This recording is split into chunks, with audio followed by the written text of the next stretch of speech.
Welcome back to the Philip DeFranco Show. You daily dive into the news. It's Thursday, and there's a lot to talk about today, starting with this. 2 Jewish people were killed and 4 others severely injured in the UK this morning after a man drove a car into a Manchester synagogue. And this guy got out and started stabbing people before being shot to death by the police shortly after the attack began. And so given the nature of the attack and the fact that it happened on Yom Kippur, which is the holiest day in the Jewish calendar, police are calling this a terror attack. And at least as I'm recording this, we're not seeing a lot of footage that you would normally see in an incident like this from the scene and prior to the attack. And that appears to be largely because of the demographics of the area, right? Manchester, and this area in particular, has the highest Jewish population in the UK. And generally speaking, observant Jews don't use devices on high holidays like Yom Kippur. And so for now, regarding a number of the details from this attack, we're waiting for that to come out. And I'm also saying attacker, and you're seeing attacker everywhere because right now we don't know the suspect's name. Or you've got London police saying they believe they know his identity, but they're, quote, unable to confirm at this stage. Also, another hurdle in identifying the attacker was because suspicious items were found on the body, which required the bomb squad to come out. There, it's being reported that the items weren't viable and not a threat. And then with all this, it looks like he may not have worked alone, as 2 others have been arrested in connection with the crime. Also, as far as what we're seeing, you had Prime Minister Keir Starmer telling reporters, "The attack in Manchester this morning is absolutely shocking, and all of our thoughts are with those affected. I'm on my way back to London. When I arrive, I will chair an emergency COBRA meeting. I'm already able to say that additional police assets are being deployed to synagogues across the country, and we will do everything to keep our Jewish community safe." You also had the Israeli embassy condemning the attack and saying that such an act of violence should be perpetrated on the holiest day of the Jewish calendar in a place of prayer and community is abhorrent and deeply distressing. Right, and for Jewish people in the UK, this attack, it appears to be just another example of the rising wave of anti-Semitism, and here, a deadly one. In fact, according to the Community Security Trust, which is a charity that tracks anti-Semitic acts in the UK, 1,521 cases have been documented between January and June of this year. And that number includes a wide range of things, everything from graffiti and online abuse to assaults and other acts. But altogether, that means that this year has the second highest rate of anti-Semitic incidents since they've started tracking it in the country. And with all this, in general, there's a real fear from the UK's leadership that this could lead to even further increased tensions between sectarian groups across the UK. And we may already be starting to see that play out. I mean, just a quick search on social media, and you have people bringing up Israel and Palestine, the UK recently recognizing Palestine as a state, pro-Palestine marches in the country, though again,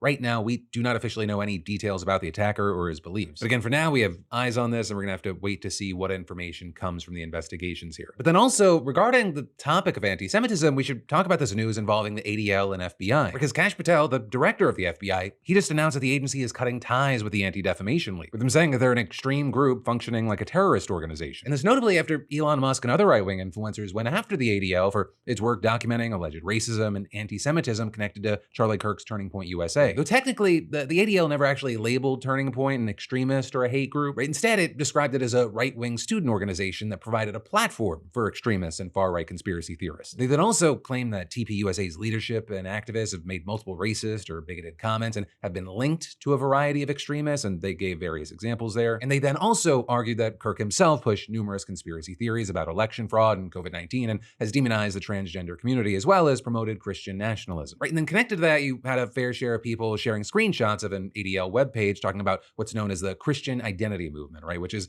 it's not just about identifying as Christian. Instead, it's described as an extremist ideology dating back to the 19th century, which believes that white people are God's chosen ones and advocates for a holy war against Jews and other minority groups. And so with all of that in mind, you had Musk pointing to the ADL and saying that they're a hate group against Christians, right? And claiming that the ADL using what he called false and defamatory labels about people and organizations, including calling them extremist, hate, or terror groups, encourages murder. And Musk then going on to say that they're a far-left hate propaganda machine, which I will say is also a little bit funny, just because, you know, a lot of the criticism of the ADL has actually come from people that are considered more far-left. Right? And specifically, Palestine supporters or Netanyahu critics, they've slammed the organization for equating anti-Zionism and even general criticism of Israel with anti-Semitism. I mean, you've even had ADL employees speaking out against the ADL's defense of the Israeli government. Though also, notably, a lot of backlash came in response to the ADL's past defense of Elon Musk. Or you might remember when Elon Musk did this, the ADL called it an awkward gesture and a moment of enthusiasm. And actually now, in response to all this, you've had the ADL accused of folding to Musk again by taking down its so-called glossary of extremism, reportedly removing over 1,000 pages of related research from its website. Though there you had the ADL defending itself in a statement saying that an increasing number of entries in the glossary were outdated, and noting we also saw a number of entries intentionally misrepresented and misused. But again, another big aspect of this backlash we're seeing it has to do with the ADL's ties to the FBI and other law enforcement. Because if you didn't know, the ADL's partnered with law enforcement agencies for decades to educate them on extremism and anti-Semitism. And actually, in the case of the FBI, it's mandatory for new agents to complete the ADL's Law Enforcement and Society Workshop, which, according to the description, examines the history of the Holocaust, the role of police under the Nazis, and the implications of the Holocaust for law enforcement today. I mean, he even had in 2014 former FBI director and I guess now recently indicted James Comey delivering a speech praising the ADL for its work, saying, if this sounds a bit like a love letter to the ADL, it is, and rightly so. But now you've got Kash Patel telling Fox News, James Comey disgraced the FBI by writing love letters to the ADL and embedding agents with an extreme group functioning like a terrorist organization and the disgraceful operation they ran spying on Americans. That was not law enforcement, it was activism dressed up as counterterrorism, and it put Americans in danger. And saying that era is finished. This FBI formally rejects Comey's policies in any partnership with the ADL. But then next up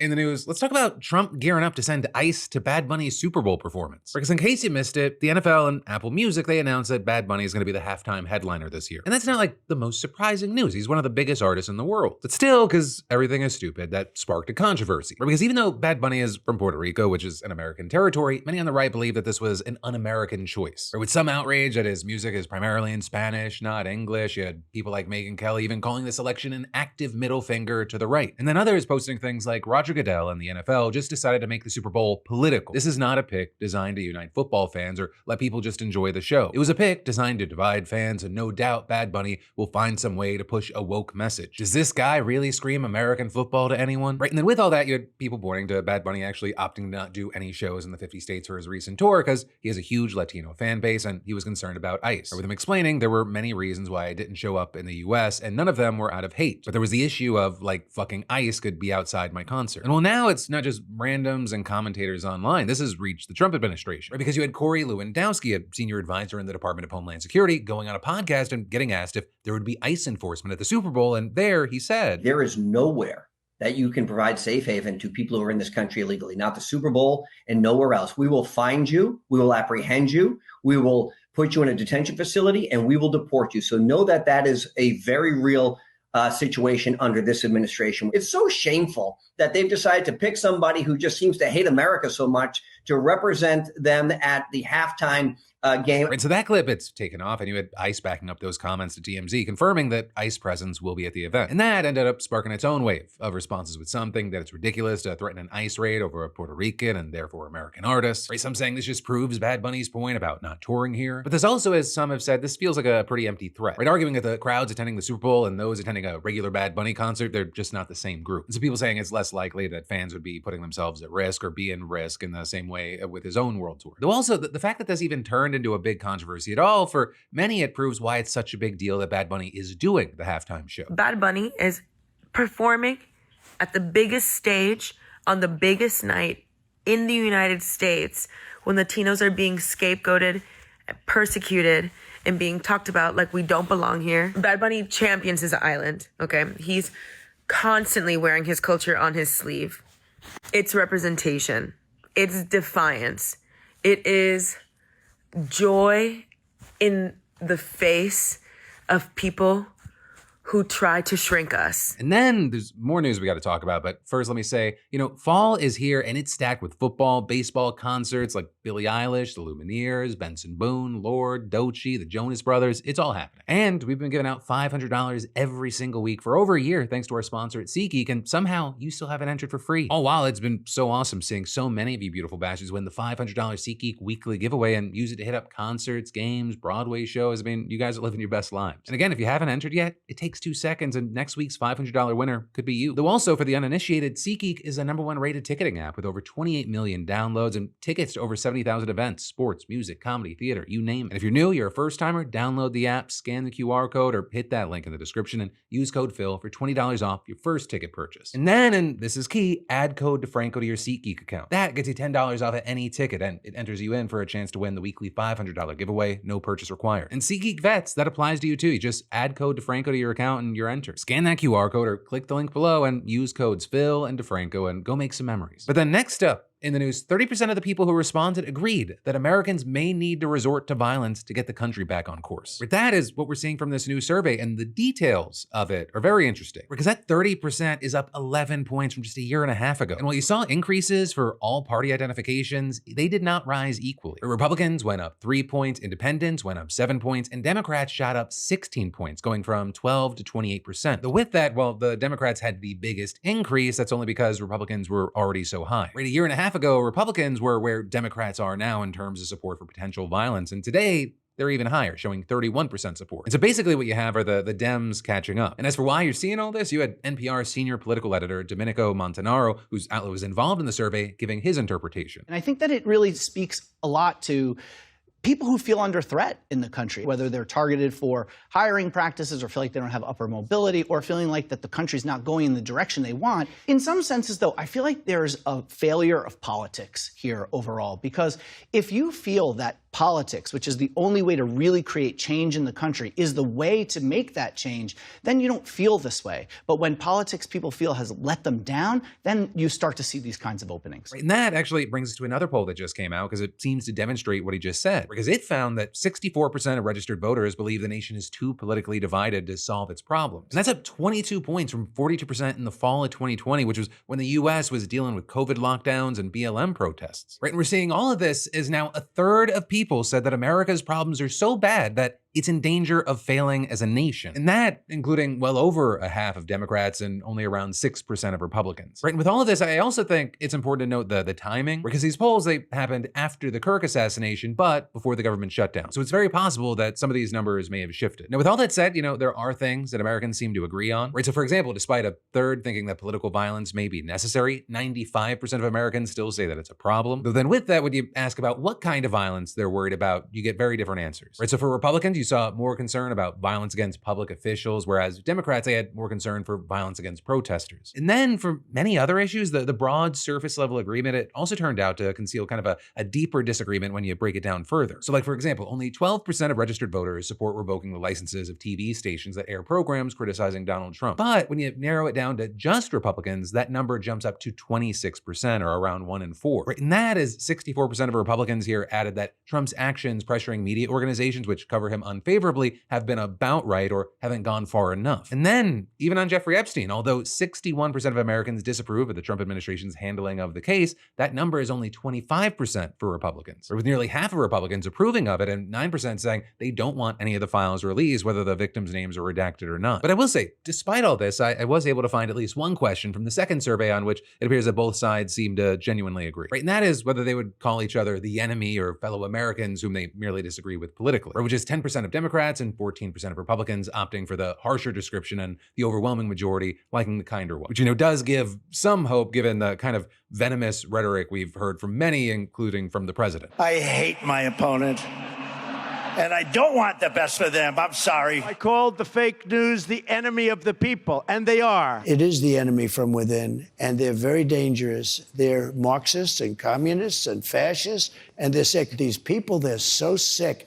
And they're so evil. But then next up in the news, we should talk about why these 20 states are suing the Trump administration. Because they say that Trump's barred them from using federal funds to help survivors of sexual assault and domestic violence who can't immediately prove their immigration status. And the AGs who brought this case, they're saying that even lawful residents and U.S. citizens could be shut out from these urgently needed services, and adding, people fleeing abusive households often do not physically have the legal documents needed to demonstrate immigration status. And adding, abusers will frequently restrict the victim's access to important legal documents as a means of control and as a tactic to prevent them from escaping the dangerous situation. And then with that, they also pointed to Trump's recent statements that appear to minimize the seriousness of domestic violence. Things that take place in the home, they call crime. They'll do anything they can to find something.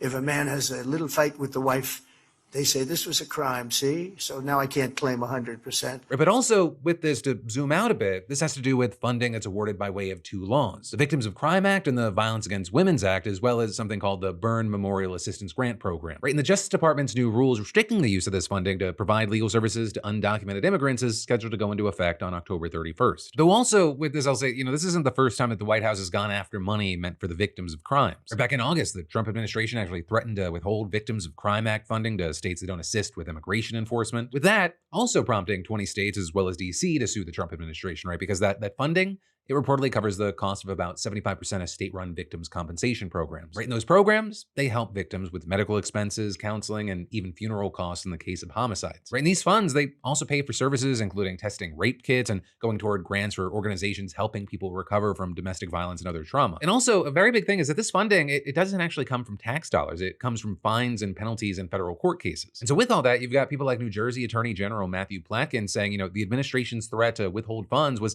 the most heinous act that he's seen in politics, and adding, these people did not ask for this status as a crime victim. They don't break down neatly across partisan lines, but they share one common trait, which is that they've suffered an unimaginable trauma. What's really crazy is there's just a lot of stories like this. Every single day when we look to the news, there's kind of like 1 to 3 things that suck up all the oxygen, and it becomes very easy to forget or miss so many things that are actively happening. And with that, it brings us to the end of this video. You've got even more just a click away, or even the first episode of my brand new podcast, Crashing Out, with myself and Alex Perlman. And while we promised each other that we'd do this for 3 to 6 months no matter what, very happy to see y'all loving it. Also, for the newest Philip DeFranco show that you might not have seen, you can click or tap right there. And if you've got links for all my shows, all my podcasts, if you want to watch them on Spotify, Apple Podcasts, YouTube, or wherever you'd prefer to get filled in. But no matter what, let me just say thank you for watching. I love yo faces, and I'll see you right back here on Monday.